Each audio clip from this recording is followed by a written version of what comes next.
Electrons are very interesting and very important subatomic particles.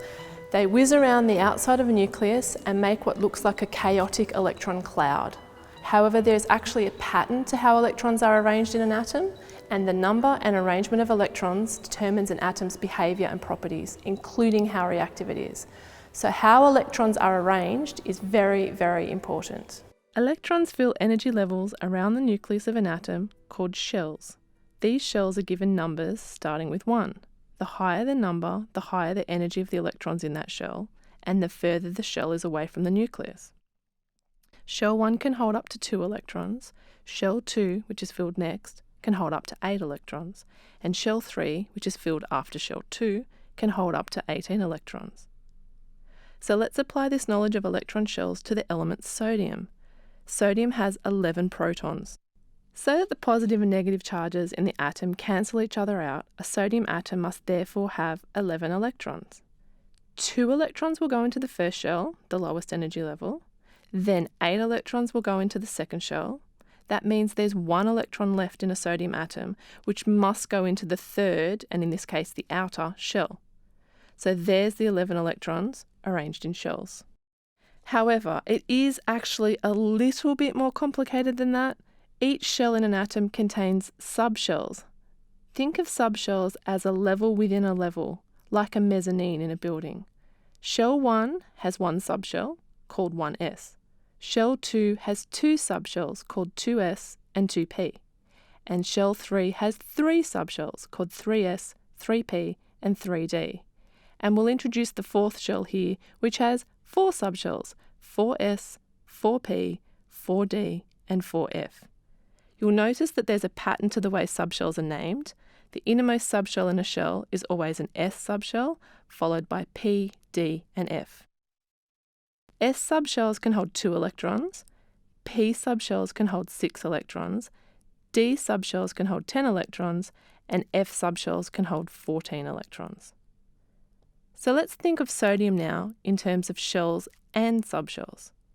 The first 2 electrons will go into the 1s subshell. Nice and easy, 1 shell with 1 subshell holding 2 electrons. As we know, shell 2 can hold 8 electrons.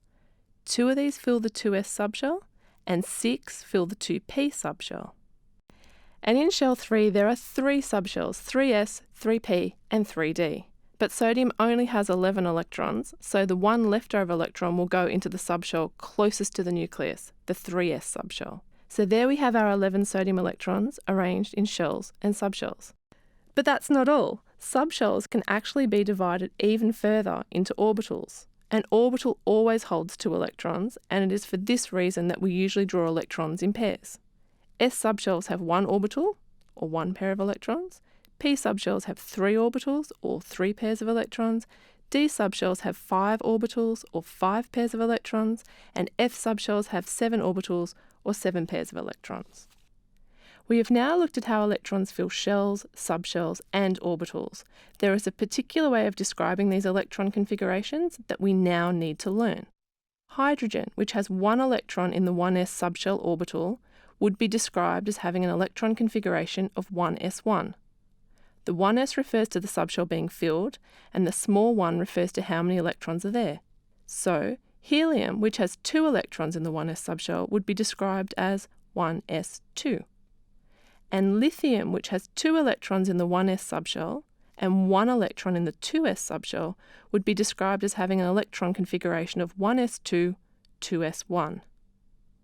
So now we've looked at some examples, pause the video here and using the electron subshell diagram on screen, have a go at writing the electron configurations for beryllium, which has 4 electrons, boron, which has 5, carbon, which has 6, and sodium, which we know has 11. So here are our answers. Well done if you got these correct. Now there's just one more thing we need to note when it comes to the arrangement of electrons. Here is the electron configuration of the first 20 elements on the periodic table.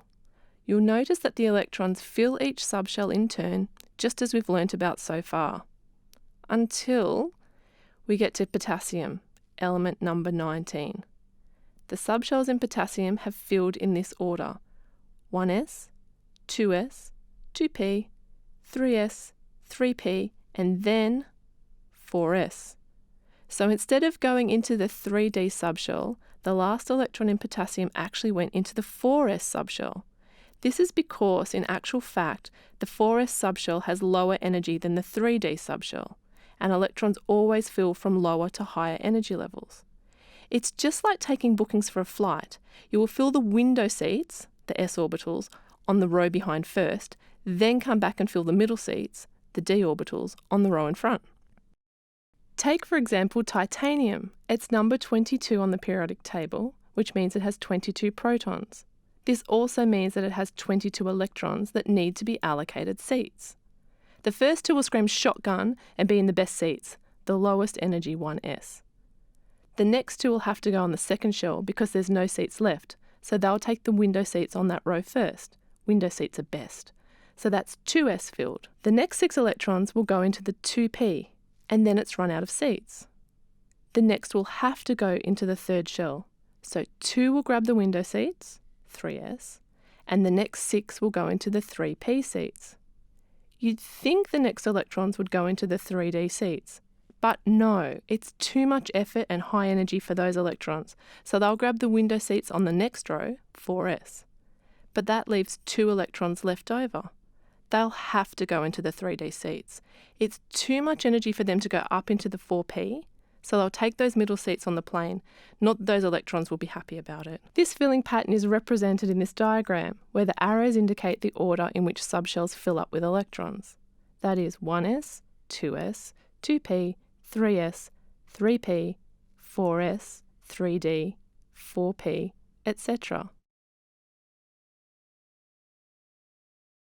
So now we've learned how the amazing subatomic particles called electrons are arranged in atoms. We know that they fill shells, subshells and orbitals. We've learnt how to write electron configurations, and we can interpret an orbital filling diagram which shows us the order in which subshells are filled.